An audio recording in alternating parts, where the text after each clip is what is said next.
부활의 첫 열매라는 제목으로 말씀 전하도록 하겠습니다.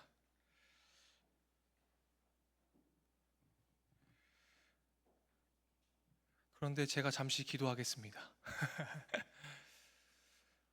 하나님, 말씀을 전하는 저에게 하나님의 능력을 부어주시고 힘을 주시길 원합니다.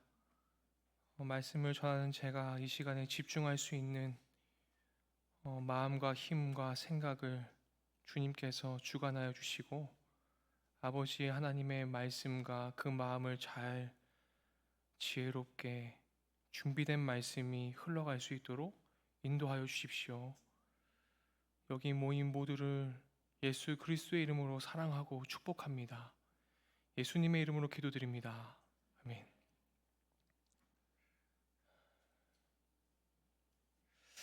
여러분, 우리 오늘 고린도 전서 말씀 함께 보는데요. 하품해도 괜찮아. 나도 졸려. 오늘 굉장히 피곤한 날이에요.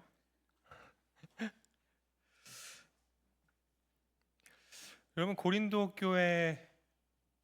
교회는요, 많은 문제가 있었던 교회였습니다. 그래서 고린도 교회에서의 사역이 바울에게도 녹록지가 않았어요. 고린도 사회의 영향을 많이 받고 있었기 때문에 다양한 문화들 때문에 다양한 문제들이 그거에 따라서 나왔던 곳이 바로 고린도 교회입니다. 그래서 바울이 그의 사도성까지 너무나 의심을 많이 받았기 때문에 너무나 어려움을 가졌던 곳이 바로 고린도 교회예요. 그러니까 참 얼마나 힘든 성도를 만난 거예요. 바울 입장에서는요. 어떤 문제가 있었냐면 음행에 대한 문제 있었어요. 그리고 결혼법에 대한 문제 있었고요. 그리고 법정과 분파와 여러 가지 우상 숭배와 다양한 부분들에 있어서 제일 골치 썩었던 곳이 바로 고린도 교회 성도들이었습니다. 그래서 바울이 제일 힘든 사역이 어디였을까 나중에 천국 가서 물어보면 고린도 교회라고 대답하지 않을까 생각하게 돼요.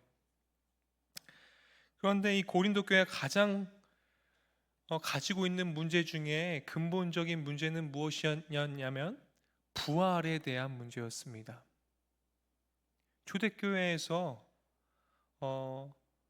있을 때 부활이 없다라고 말하는 분파까지 있었죠. 사두개인들은 부활이 없다라고 얘기하지 않았습니까? 그런데요, 고린도 교회에 정말 문제가 되는 건 뭐냐면요, 이 고린도 교회 안에 부활을 믿는 자가 있었고 부활을 믿지 않는 자가 있었기 때문에 더 어려웠다라는 거예요. 그리고 부활을 믿지 않았다는 것을 당연하게 여기는 성도들이 너무나 많았었기 때문에 더더욱 문제가 되었습니다. 그러니까 어떻게 되었겠어요? 당연히 파가 갈렸겠죠. 마치 오늘 부활주일이고 이곳에 주님을 예배하지만 부활을 진심으로 믿지 않는 마음이 있는 사람이 있을까요? 없을까요? 전 있다고 봐요. 그런데 없었으면 좋겠어요. 이것은 나의 바람이지요. 나의 바람은 없었으면 좋겠어요. 부활신앙은 예수 그리스도의 십자가의 죽음과 더불어서 이 부활신앙은 기독교의 큰 기둥이 됩니다. 예수 그리스도의 십자가 대속의 죽음이 없는 기독교는 존재할 수가 없어요. 부활을 믿지 않으면 예수 그리스도 자체를 부정하는 것이기 때문에 그렇습니다. 그렇기 때문에 우리들에게 부활 신앙은요 굉장히 중요해요. 부활을 믿지 않는 기독교는 더 이상 기독교일 수가 없기 때문에 그래요. 부활을 믿지 않으면서 예수님을 믿는다? 어불성설이죠. 말도 안 되는 것이죠. 몸의 부활을 믿지 못한다는 것은요 곧 주님의 부활을 부정하는 것이기 때문에 그 대속의 죽음 또한 부정하는 것입니다. 그래서 십자가의 신학도 부정하는 것입니다. 그래서 부활 신앙은요 굉장히 중요해요. 그래서 고린도 교회에 있었던 여러 가지 문제 중에서 부활에 관한 것은 결코 양보할 수 없는 부분이기도 했습니다. 그래서 바울이요 15장 1절부터 11절 오늘 읽지 않았지만 서두에 이 15장 고린도전서 15장 우리가 부활장이라고 얘기하는데 이 부활에 대한 부분에 있어서 여러 가지 사실 역사적 사실임을 논증하는 것이 바울이 먼저 했어야 하는 일이었습니다. 그래서 뭐라고 되어 있습니까? 성경대로라고 고백을 해요. 성경대로 사흘 만에 다시 살아나셔서 게바에게 그리고 12 제자에게 그리고 500여 명의 사람들에게 일시하게 나타나셨을 뿐만 아니라 만삭이 되기도 전에 태어난 아이 같은 자신에게도 우리 부활하신 주님이 나타나셨다라고 바울이 고백합니다. 그래서 바울이요, 뭐라고 고백합니까? 너무 유명한 고백이죠. 내가 나된 것은 다 하나님의 은혜다 라고 고백을 합니다. 그게 바울의 부활신앙의 고백이었어요. 즉 주님의 부활이 아니면요 자신은 없었다라고 고백하는 거예요. 왜 그렇게 고백했겠습니까? 부활하신 예수 그리스도를 바울이 만나지 않았다면요, 그 빛이신 주님을 경험하지 않았다면요, 본인은 지금도 기독교 그리스도인들을, 부활신앙을 가진 그들을 죽이는 사람으로서 삶을 이어가지 않았겠습니까? 그런데 예수 그리스도 만나고 나니까요 삶의 방향성이 달라졌다고 목사님이 그렇게 얘기했었습니다. 작년에 우리가 사도행전 쭉 보지 않았습니까? 그래서요 예수님 만나니까 어떻게 돼요? 삶의 방향성이 완전히 바뀌어버려요. 예수 그리스도를 핍박하고 예수 그리스도를 부정하고 예수 그리스도를 죽이고자 했었던, 그거에 앞장섰던 그 바울의 그 방향성이 예수 그리스도를 지금 믿음으로 말미암아 이 골칫덩어린 고린도 교회 성도들에게 변증하고 있고, 부활이 역사적 사실임을 지금 논쟁하고 있고, 지금 복음을 전파하고 있는 자로 삶의 방향성이 완벽하게 바뀌지 않습니까? 한마디로 여러분, 예수 그리스도를 만나고 부활 신앙을 믿는다라는 것은요, 첫 번째로요 무엇을 얘기하냐면요, 내가 부활 신앙을 정말 믿는가 아닌가를 검증할 수 있는 첫 번째 단계는 무엇입니까? 내가 복음을 전하는 삶을 살고 있는가로 검증할 수 있습니다. 내가 복음을 전하는 삶을 살지 않고 있다? 그럼 여러분 부활 신앙이 작동되지 않는 상태인 거예요. 그러면 우리가 부활을 믿지 못하는 데서 나오는 부활의 열매를 맺지 못하는 잘못된 신앙의 열매는 무엇입니까? 그것이 14절에 나와요. 목사님이 방금 얘기했죠. 첫 번째 뭐예요? 우리가 전파하는 복음이 헛것이라고 말한다는 거예요. 그러니까 내가 예수님 믿고 부활신앙을 가지면요 복음을 전파하는데요, 그걸 믿지 못하니까 복음을 전파하는 것이 헛것이라고 얘기한다는 거예요. 그러니까 내가 복음을 전하는 삶이요 헛것이 돼버려요, 부활신앙을 못 믿으면. 그리고 오늘 본문 말씀 14절 다시 한번 읽어볼까요? 14절 말씀 다 같이 한번 읽어보겠습니다. 오늘 본문 말씀 14절 말씀이 오늘 본문 말씀이 아니군요. 그 앞에 성경 한번 보세요. 14절 말씀 목사님 읽어드릴게요. 그리스도께서 만일 다시 살아나지 못하셨으면 우리가 전파하는 것도 헛것이요 너희 믿음도 헛것이며. 그렇죠? 전파하는 것이 헛것이고 뭐예요? 두 번째는 믿음 또한 헛것이라는 거예요. 부활신앙을 믿지 못하면 내가 전하는 예수 그리스도의 삶, 그 내가 믿는다고 말하는 그 믿음, 그것이 헛것이라는 거예요. 세 번째는요 15절에 나와 있는데요, 성경 있으신 분들 한번 다 같이 한번 읽어볼까요? 15절 말씀입니다. 또 우리가 하나님의 거짓 증언으로 발견되리니. 여기까지만 읽을게요. 뭐예요? 거짓말쟁이로 발견된다라는 거예요. 한마디로 부활신앙을 못 믿으면요 뭐예요? 그 사람이 예수님 믿는다고 말하는 것은요 거짓말쟁이로 발견된다라는 거예요. 그러니까 한마디로 내가 예수님을 믿어요, 근데 예수 그리스도의 부활을 부정하고 못 믿어요. 그러면 그 사람이 복음을 전하는 것도 헛것이 되고, 그 사람의 믿음도 헛것이 되고, 그 사람의 말하는 모든 것들이 그 삶의 신앙이 거짓말쟁이가 된다라고 얘기하고 있는 것입니다. 그래서 우리가 부활신앙을 믿지 않으면요 우리의 신앙이 어떻게 됩니까? 병들게 되어집니다. 이 병들게 되어지는 그 관행을 목사님이 저번 주에 무슨 마음이라고 얘기했습니까? 완악한 마음이라고 얘기했습니다. 계속 병들게 돼요. 왜 병들게 됩니까? 부활신앙을 가지지 않으면 왜 병들게 돼요? 바울이요 부활신앙을 가지니까요 첫 번째로 뭐라고 고백해요? 나의 나된 것은 다 하나님의 은혜인데 그렇기 때문에 나는 날마다 죽노라, 이렇게 얘기해요. 여러분 죽음 이후에 부활이 있는 거예요.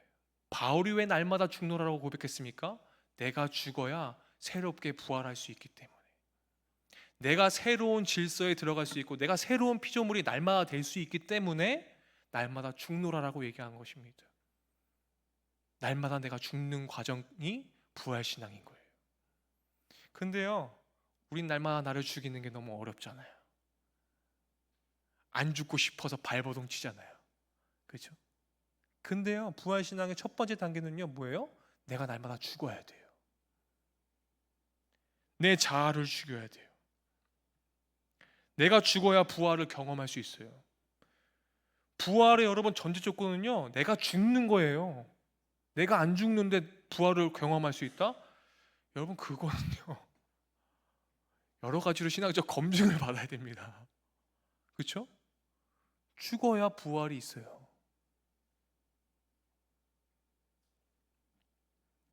내가 죽지 않으면요, 주님의 부활을요 절대 경험할 수 없고 그 부활의 열매의 삶을 살 수가 없습니다. 그렇죠? 오늘 20절 말씀 그래서 같이 읽어볼게요. 20절 말씀 다 같이 읽어보겠습니다. 그러나 이제 그리스도께서 죽은 자 가운데서 다시 살아나사 잠자한 자들의 첫 열매가 되셨도다. 예. 죽고 부활의 첫 열매가 되셨어요. 예수님은 첫 열매예요. 그럼 그 나머지 열매들, 그 두 번째 열매, 세 번째 열매, 네 번째 열매는 누구예요? 누가 돼야 돼요? 내가 돼야 돼요. 그렇죠? 내가 오늘날에 부활의 열매에 부활의 증인의 삶이 나로부터 펼쳐져야 돼요. 근데 예수님은 죄 없으신 그분은 우리를 위해서 잠자는 자들의 죽은 자들의 첫 열매가 되셔서 부활하셨는데 우리는요 그분의 뒤를 따른다라고 얘기하면서요 예수 그리스도를 믿는다라고 말하면서요 나를 죽이지 못해요. 그래서 부활의 열매를 맺는 삶을 살아가지 못해요. 그렇다면 여러분 그 열매는 어떤 것입니까? 병든 열매죠. 썩은 열매죠. 말도 안 되는 열매죠. 열매를 맺지도 못하겠죠. 여러분 첫 열매는요 어떤 것과 관계 있냐면요 초실절과 관계가 있습니다. 우리 기독교 안에는 여러 가지의 절기가 있잖아요. 우리가 사순절을 보내고 오늘은 부활절로 보내고 있어요. 하나님께서 모세와 아론을 통해서 이스라엘 자손에게 출애굽하는 그 달 새해의 첫 달이 되게 하라고 말씀하셨는데 그것이 이스라엘이 지키는 종교력입니다. 구약시대의 이날에 성전의 첫 열매를 바쳤기 때문에 붙여진 이름이 초실절이에요. 일주일이 7번이 지나면 칠칠절, 그것이 오늘날의 오순절을 얘기합니다. 그죠? 그래서 예수님께서 부활하신 날이 초실절인데 그날에 어떻게 따르는 거예요? 첫 열매를 다 드리는 그 일들이 있었는데 예수 그리스도께서 죽으시고 부활하신 그 첫날에 예수님을 드리셨다는 고백이 여기에 담겨져 있어요. 그 첫 열매를 예수 그리스도를 드린 거죠. 왜 드렸습니까? 나를 위해서요. 우리를 위해서요. 우리 때문에요. 나 때문에요. 그래서 바울이 잠자한 자들의 첫 열매가 되었다고 말하고 있습니다. 다시 한번 말씀드리지만 첫 열매, 첫 소산을 하나님께 드리는 것은요 이후에 모든 열매는 하나님께 드리지 않아도 그것이 하나님께로부터 왔고 하나님의 것이라고 신앙 고백을 드리는 의미를 담고 있습니다. 그래서 첫 열매가 중요해요. 그래서요 우리 공동체 안에서도요 첫 월급 타면요 그것들을 첫 열매라고 생각하고 다 드리는 그런 믿음의 친구들이 있어요. 참 기특하죠. 네, 참 기특해요. 그럼 그 고백이 뭐예요? 뭐라고요? 그 이후에 모든 것들도 다 하나님의 것이라는 그 믿음의 고백이 담겨 있다고요. 그러니까 어떻게 됩니까? 그 믿음의 고백을 드리고 나니까 어떻게 돼요? 굉장히 불편해져요. 생계에 어려움이 생겨요. 손가락도 빨아야 돼요. 그 첫 열매를 안 드렸으면 내가 조금 더 윤택해질 수 있을 텐데. 그렇죠? 그래서요 어떻게 보면요 믿음의 삶은요 좀 불편해요.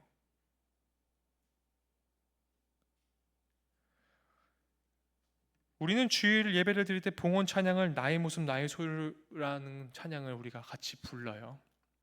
우리가 하나님께 드리는 것은 우리가 가진 전체에 비하면 지극히 일부분이겠지만, 그것을 드린다는 것은 우리가 가진 모든 것이 하나님께로부터 온 것이고 하나님의 것임을 고백하는 것입니다. 한마디로 나의 모습과 나의 소유가 다 하나님께 있는 것이다라는 고백을 우리가 매일 주일에 드리고 있어요, 예배 가운데. 그래서 봉헌 시간이 매우 중요한 예전 중에 하나예요. 예수님께서 죽은 사람들 가운데서 살아나셔서 그 사람들의 첫 열매가 되셨다고 하는 것은, 예수님을 구주로 받아들이는 사람은 마지막 때에 다 어떻게 됩니까? 부활하여 열매가 될 것이라는 그 신앙 고백을 주님께 매일같이 우리가 예배를 드리면서 드리는 이유 중에 하나이기도 합니다. 왜요? 우린 예수 그리스도를 따라가는 자들이잖아요. 예수 그리스도는 부활의 첫 열매잖아요. 우리도 주님처럼 부활의 열매를 맺어야죠. 그 삶이 바울처럼 날마다 죽노라 하여서 부활을 입고 살아가는, 이 땅에서 부활을 입고 살아가는 삶을 우리가 살아가길 바라시는 그 주님의 마음이 여기에 담겨져 있는 거예요. 21절에 보면 사망이 한 사람으로 말미암았으니 죽은 자도 부활도 한 사람으로 말미암는도다 라고 되어 있습니다. 여러분, 사람이 히브리어로 아담입니다. 아담이라는 것은요, 사람을 가리키는 보통 명사이기도 하지만 어떤 특정한 사람을 가리키는 고유 명사이기도 해요. 아담이고 사람이고 사람이 아담이에요. 한 사람 아담으로 인해서 영혼이 죽게 되었는데 두 번째 아담 예수 그리스도로 인해서 부활하게 되고 영혼이 살게 되었다는 말을 하고 있는 것입니다. 이게 무슨 말입니까? 22절에서요 해답이 있어요. 다 같이 한번 읽어볼까요? 22절입니다. 아담 안에서 모든 사람이 죽은 것 같이 그리스도 안에서 모든 사람이 삶을 얻으리라. 이 말씀 띄워주세요. 여러분, 여기서 강조되는 단어가 무엇입니까? 안에서입니다. 안에서. 좀 다른 말로 하면 뭐예요?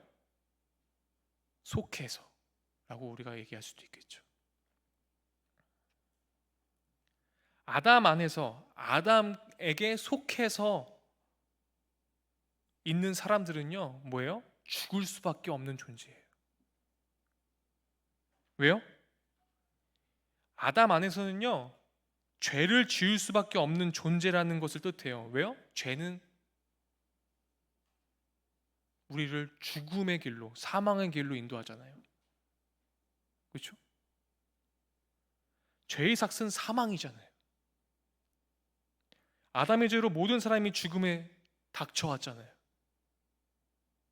반면에 우리는 그리스도 안에서 예수 그리스도와 영적으로 연합합니다. 예수 그리스도와 영적으로 연합함으로 인하여서 우리는요 살아있음을 느끼고 이 땅에서 구원을 느껴요. 그래서 우리 구원을 노래하죠. 오늘도 찬양에 그렇게 노래했잖아요. 그렇죠? 우리가 구원을 노래하는 거예요. 하나님의 구원을. 그래서 그리스도의 보혈을 통해서 영원한 생명을 얻게 됩니다. 한마디로 아담은 생명, 살아있는 영이지만 예수 그리스도는 뭐예요? 살리는 영입니다. 예수 그리스도께 속해 있으면 우리는 살아있음을 느끼고 다른 사람을 살릴 수 있어요. 근데 아담에게 있으면 어떻게 돼요? 다른 사람을 죽입니다. 왜요? 죄를 지을 수밖에 없는 존재이기 때문에. 그래서요 창세기 5장에는요 우리 이음바스에 썼던 사람들을, 창세기 5장에 뭐가 나옵니까? 예? 오, 우리 틀레 너 목사님이 진짜 사랑해. 창세기 5장에는 아담의 족보가 나옵니다.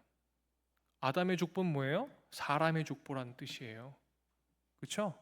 죄를 지을 수밖에 없는 존재들의 족보예요. 그래서 뭐가 나오냐면요 아담에서 노아의 아버지 라멕까지 9대가 나오는데 그 중에 죽음을 맛보지 않은 에녹을 제외하면요 그들의 평균 수명이 900살이 넘어요. 그렇죠? 900살이 넘어.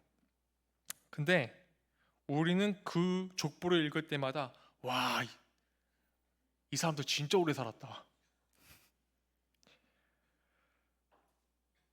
거기에 족보에 초점을 맞추는데 여러분, 그 아담의 족보의 핵심은 무엇입니까? 그들이 오래 살았다라는 것이 아니라요 그들이 죽었다라는 것이 그 족보의 핵심입니다. 그들이 죽었다. 그래서 그 족보를요 뭐라고 합니까? 죽음의 족보라고 얘기해요. 아담의 후손들은 다 죽는 거예요. 왜냐하면 그들은 모두 아담 안에 있었고 아담에 속해 있었고 죄를 지을 수밖에 없는 존재들이기 때문에요. 반면에요, 여러분 마태복음 1장에도요 족보가 나와요. 그죠? 그 족보에는요 죽었다라는 말이 없어요. 누가 누굴 낳고 누가 누굴 낳고 누가 누굴 낳고 누가 누굴 낳고 계속 낳았다 그러는 족보가 나옵니다. 왜요? 그래서 그 족보를요 생명의 족보라고 얘기해요. 낳고 또 낳고 또 낳고 죽었다라는 내용이 없어요. 이게 진리입니다. 예수님 안에서는요 살아요. 근데요 아직까지도 예수님 믿으면서 아담 안에 있으면요 죽어요, 여러분. 누구든지 그리스도 안에 있으면 새로운 피조물이라 이전 것은 지나갔으니 보라 새 것이 되었도다. 그리스도 안에 있으셔야 여러분들이 삽니다. 아담 안에 있으면 죽어요. 그리스도 안에 있으면요, 그리스도께 속해 있으면요, 유다 같은 형편없는 사람도, 다말 같은 사람도, 기생이었던 라합 같은 사람도 영원한 생명을 얻습니다. 영생을 얻어요. 그런데 아담 안에 있으면 다 죽어요. 그래서요 그리스도 안에서 모든 사람이 삶을 얻는다라고 그래서 얘기하고 있는 거예요. 22절 말씀에 그래서 이렇게 되어 있죠. 아담 안에서 모든 사람이 죽은 것 같이 그리스도 안에서는 뭐예요? 모든 사람이 삶을 얻습니다. 왜 여러분 예수님을 믿는다고 얘기하면서 매일같이 괴롭고 외롭고 더 사랑받고 싶어하고 시기하고 질투하고 탐심에서 헤어나오지 못하고 더 많이 갖고 싶고, 여러분 그리스도 안에 있다고 거짓말하지 마세요. 아담 안에 있으니까 그런 거예요.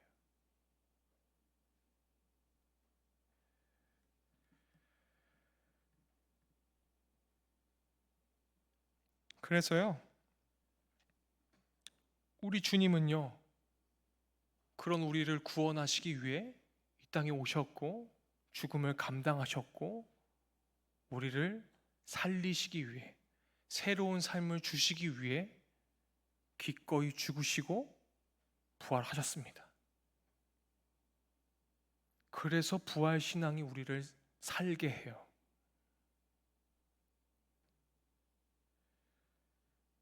(25절) (26절) 말씀 우리가 다 같이 한번 읽어보겠습니다. 25절 26절입니다. 다 같이 읽을까요? 그가 모든 원수를 그 발 아래에 둘 때까지 반드시 왕노로 타시리니 맨 나중에 명망받을 원수는 사망이니라. 예수님이요 다시 오시면요 그 마지막 때에 통치를 하기 시작하세요. 지금은요 너무 자유로워. 내 마음대로 살아도 주님이 벼락 안 내린다니까. 근데 주님이 오시면요 벼락 내리세요. 이제 심판하세요. 네. 그래서 나중에 멸망받게 될 원수는요 뭐라고 말씀하세요? 26절에요 사망이라고요. 주님께서 뭐라고 얘기하신 건가? 그러니까요 너 그리스도 안에 있으면, 부활신앙이 없으면, 너 자꾸 거짓말하면 너 사망 선고를 내리는 거라는 거예요. 사망 선고. 왜냐하면 죽음에 이르게 하는 것이 죄인데 그때는 더 이상 죄라는 존재가 없기 때문에, 죄라는 존재가 아예 없어지기 때문에요 죄를 지을 수밖에 없는 존재들이요 죄를 지을 수가 없어요. 왜요? 죄가 없잖아요. 죄가 없는데 어떻게 죄를 지어? 그렇죠? 그 죄가 주님의 발 아래에 있다라는 거예요. 죄가 사망 선고를 당하는 거예요. 누구와 함께요? 아담의 안에 있는 자들과 함께. 바울은 부활에 관해 그래서 말하다가 갑자기 심판에 대해서 말을 합니다. 그것은 부활을 믿지 않는 것은 예수 그리스도 안에서 만물을 회복시키는 하나님의 주권을 믿지 않는 것과 같은 말이기 때문에 그래요. 그래서 부활을 못 믿으면요 여러분, 예수를 믿는다라는 것은요 거짓말쟁이가 되는 거예요. 즉 우리는 부활과 만물을 회복시키는 하나님의 심판을 믿을 때 바른 삶을 살 수 있게 됩니다. 그렇다면 우리가 부활의 첫 열매로서 부활을 믿으며 사는 열매 맺는 삶은 어떤 형태로 나올까요? 바로 그 첫 번째 단계는 자기 부인입니다.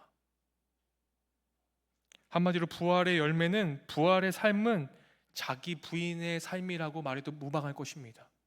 자기 부인이 무엇입니까? 바울이 말한 나는 날마다 죽노라 라고 말하는 것입니다.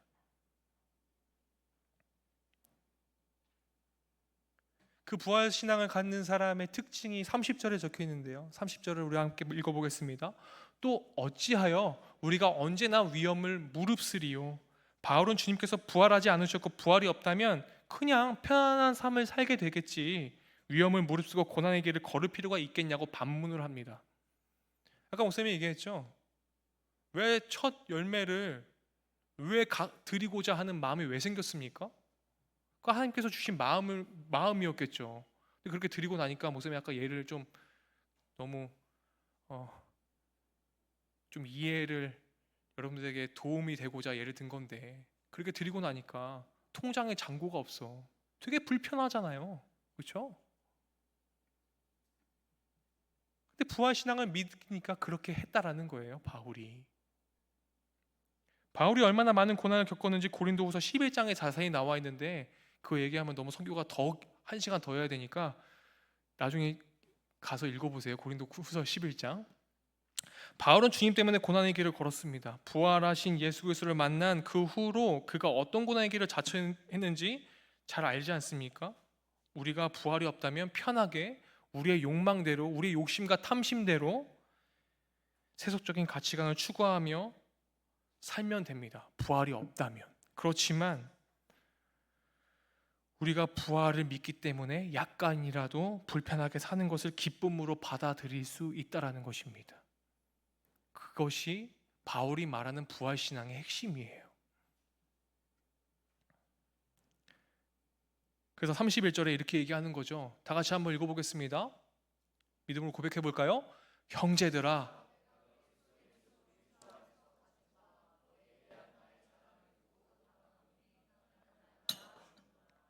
목사님이 새 번역으로 다시 한번 읽어드릴게요. 형제 자매 여러분, 나는 감히 단언합니다. 나는 날마다 죽습니다. 이것은 우리 주 예수 그리스도께서 여러분에게 하신 그 일로 내가 여러분을 자랑스럽게 여기는 것만큼이나 확실한 것입니다. 바울은 부활신앙에 대해서 확신이 있었던 사람이었습니다. 바울은 자신이 날마다 죽는데 그것을 자랑한다고 얘기해요. 왜요? 그게 하나님의 마음이고 그것이 부활의 열매를 맺는 일들이었기 때문에 그렇게 했습니다. 즉 자신이 죽는 것이 오히려 사는 것이라고 역설적으로 말을 하는 거예요. 내가 날마다 죽는 일은요, 고통의 자리예요. 고통의 자리에 있어야 돼요. 쉬운 일이 아니라는 거예요. 고난이고 그리 편하지 않아요. 그래서요, 부활의 열매에 부활의 삶이라는 것은 여러분 무엇입니까? 32절에요 이렇게 되어 있어요. 내가 사람의 방법으로 에베소에서 맹수와 더불어 싸웠다면 내게 무슨 유익이 있으리요? 죽은 자가 다시 살아나지 못한다면 내일 죽을 터이니 먹고 마시자 하리라. 즉 뭐예요? 부활신앙이 없는 사람들은요, 사람의 방법대로 살아가요. 사람의 방법대로. 사람의 방법, 즉 자기 마음대로 살다가 고난을 겪었다면 무슨 의미가 있겠냐고 반문합니다. 그래서 우리가 겪어야 하는 고난은요, 의로운 길을 걷다가 겪는 것이어야 그게 부활신앙이지. 한마디로 부활의 열매는요, 이 세상 속에서 사람의 방법을 죽이고 하나님의 방법으로 사는 것을 얘기합니다. 그것은 더 나아가 어떤 말이냐면요, 자기를 의뢰하지 않고 하나님만을 의뢰하는 것을 얘기해요. 그래서 부활을 못 믿는 자들의 결과는 어떤 결과가 나옵니까? 부활을 못 믿는 사람들은요, 쾌락주의에 빠져요. 32절 말씀 띄워주세요. 왜 쾌락주의입니까? 왜 쾌락주의예요? 죽은 자가 다시 살아나지 못한다면 내일 죽을 터이니 뭐예요? 먹고 마시자 하리라. 그죠? 뭐 내일 죽을 건데 뭐 먹고 마시자. 인생 뭐 여기가 끝인데 뭐예요? 쾌락주의에 빠지게 됩니다. 자기 마음대로 살고 싶어하는 마음, 그 악한 의도를 가지고 살아가게 돼요. 그리고 어떻게 됩니까? 바울이요 그래서 고생담을 말하면서 부활신앙을 고백하는데요, 고린도후서 1장 8절에서 9절 말씀 다 같이 읽어보겠습니다. 다 같이 읽어보겠습니다. 형제들아, 우리가 아시아에서 당한 환난을 너희가 모르기를 원하지 아니하노니 힘에 겹도록 심한 고난을 당하여 살 소망까지 끊어지고, 우리는 우리 자신이 사형 선고를 받은 줄 알았으니 이는 우리로 자기를 의지하지 말고 오직 죽은 자를 다시 살리시는 하나님만 의지하게 하심이라. 뭐만 의지하게 해요? 부활신앙은요, 하나님만 의지하게 돼요. 자, 그럼 내가 부활신앙을 갖고 있는가 없는가, 두 번째 점검은 뭘로 하고 있어요? 내가 고난을 겪었을 때 하나님만을 의지하고 있는가, 아니면 다른 것들을 의지하고 있는가로 분별할 수 있어요. 하나님도 의지하는 것이 아니에요. 하나님을 의지하는 게 아니에요. 하나님만 의지하는 거예요. 그런데 우리는요, 조금 삶이 평탄치 못하고 괴롭고 외롭고 너무나 쓸쓸하고 고독하고 이러면요, 하나님만 의지하기보다요 사람을 찾아요. 그렇죠? 하나님만 의지하지 못합니다. 부활의 삶은 그래서 하나님만을 의지하고, 내가 부활을 입고 있는가, 부활신앙으로 살아가고 있는가, 나는 괴롭고 힘들고 지치고 외로울 때 나는 누구를 찾는가로 부활신앙을 점검해 보아야 할 것입니다. 이것을 점검해 보면 딱 알 수 있습니다.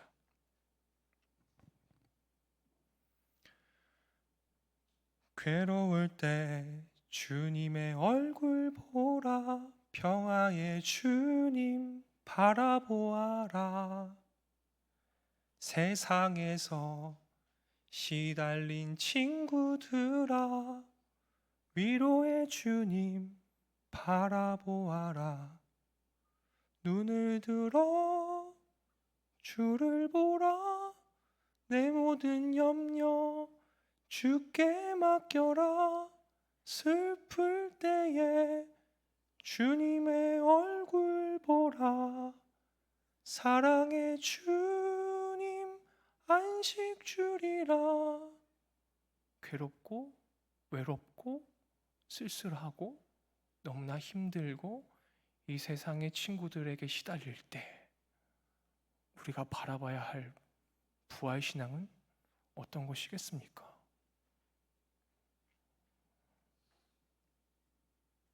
그러면서 얘기합니다. 33절에요 이렇게 얘기해요. 속지 말라. 악한 동무들은 선한 행실을 더럽히나니. 여러분, 속지 마십시오. 하나님만 의지하지 않아도 돼 라는 그 음성에 속지 마십시오.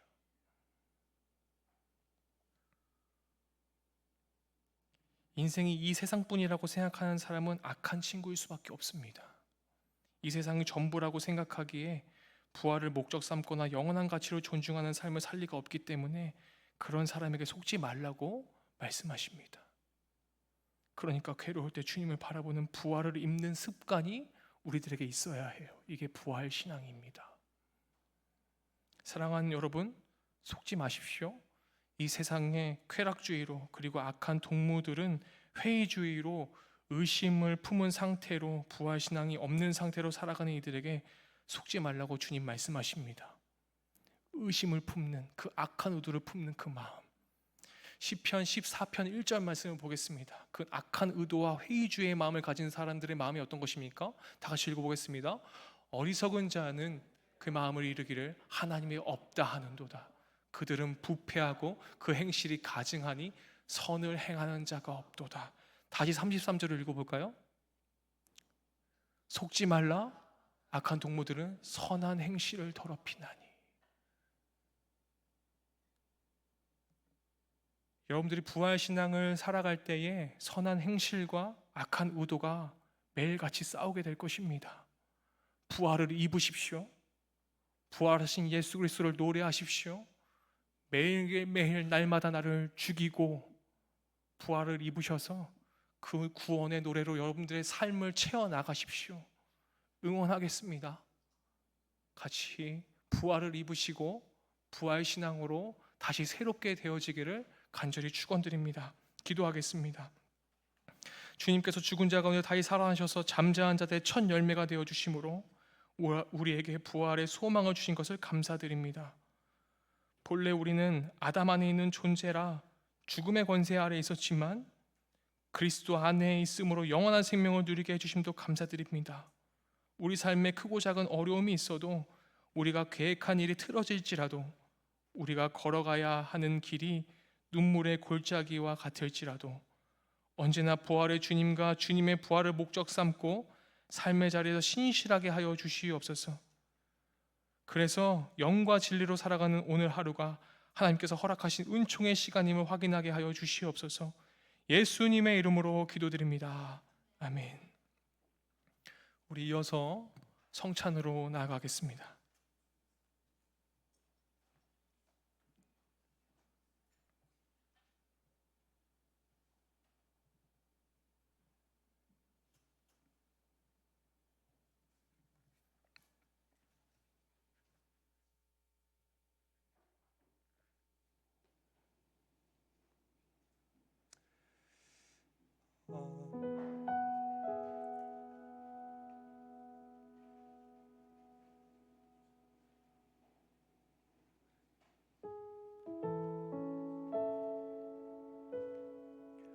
여러분, 성찬으로 나아가실 마음의 준비가 되어 계십니까? 우리들 마음 가운데에 죄를 품고 있으면요, 초대교회에는 그것들을 금지하게 했었습니다. 이 시간 성찬으로 들어가기 전에 우리 마음 가운데 품고 있는 죄가 있다면 담대하게 용기 있게 주님 앞에 그것들을 꺼내어 드리십시오. 미워했던 마음들, 악독한 마음들, 시기와 질투와 사랑 없는 말들과 시선들을 주님께 드리십시오. 나의 바램을 이루고자 했었던 나의 삶 또한 주님께 드리십시오. 잠시 기도하겠습니다. 하나님, 우리가 지금 성찬으로 나아갑니다. 우리를 위하여서 찢기시고 흘리셨던 그 살과 피를 이 시간 나누고자 합니다. 이것을 함께 참여하는 모두에게 주님의 은총을 바라고 원합니다. 예수님의 이름으로 기도드립니다. 아멘. 제가 여러분들에게 전하는 것은 주님께 받은 것입니다. 주님께서는 잡히시던 밤에 떡을 떼어서 제 아들에게 말씀하셨습니다. 이것은 너희를 살리기 위해서 내가 친히 고난받고 찢기고 부서진 나의 몸이다. 이것을 기억하여 이것을 행하라. 주님 말씀하셨습니다. 우리가 주님의 떡을 이 시간 함께 나눌 때 이것을 먹음으로 여러분들이 새롭게 되어지고 새로운 부활신앙으로 나아가시기를 소망합니다. 기도하겠습니다. 하나님, 우리가 이 떡을 이 시간 나눕니다. 주님의 그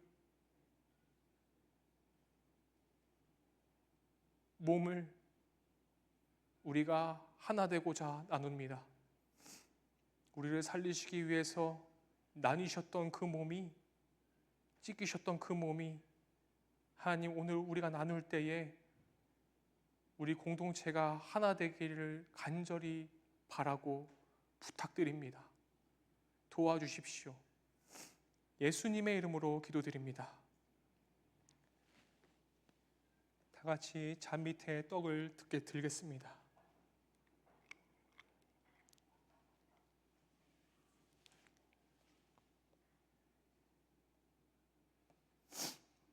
이 떡을 받음으로 여러분들의 삶 가운데에 부활 소망 되시는 그 예수 그리스도의 그 살아계심이 충만하게 드러나기를 간절히 소망합니다. 다 같이 떡을 받겠습니다.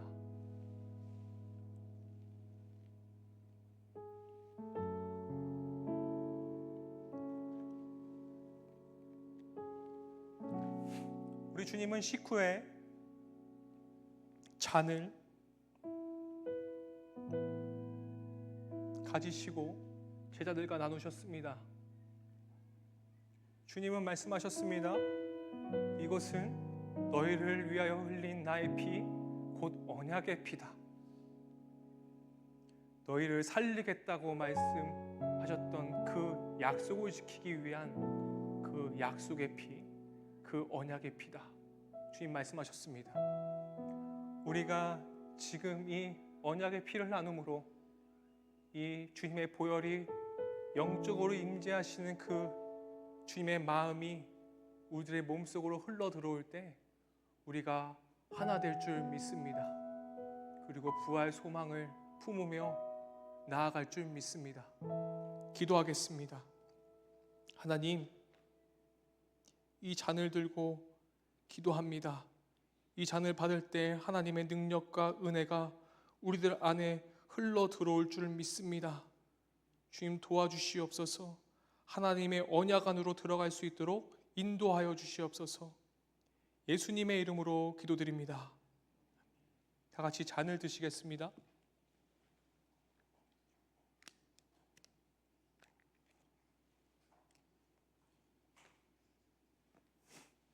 다 같이 잔을 받으시겠습니다.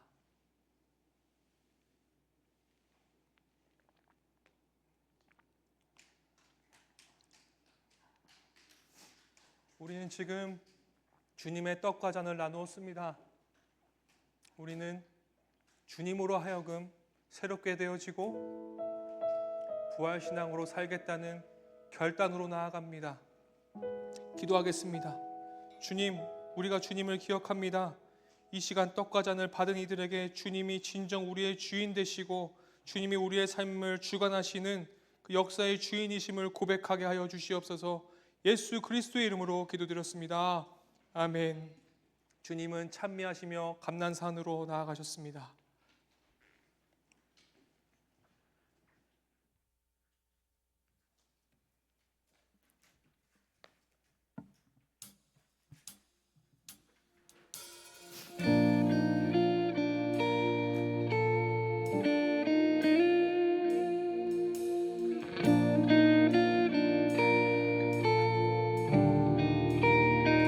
깊은 절망에 수렁가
이제 그리스도께서 죽은 자 가운데서 다시 살아나사 잠자는 자들의 첫 열매가 되셨도다. 지금은 사망 권세 깨뜨리시고 이 땅에 오셔서 부활 승리로 부활의 첫 열매 되신 예수 그리스도의 은혜와 하나님의 무한하신 사랑과 성령 하나님의 인도하심이 죄의 저주의 사망에 끌려다니면서 아담에게 속한 자로 사는 것을 멈추고 죄와 사망 권세를 깨뜨리시고 우리를 구원하신 그 부활 신앙으로 나아가고자 하는 여기 모인 예배자들의 머리 위에 지금도 부활 신앙을 전파하는 모든 복음 전달자들의 머리 위에 영원토록 함께 하시기를 간절히 축원하옵나이다. 아멘.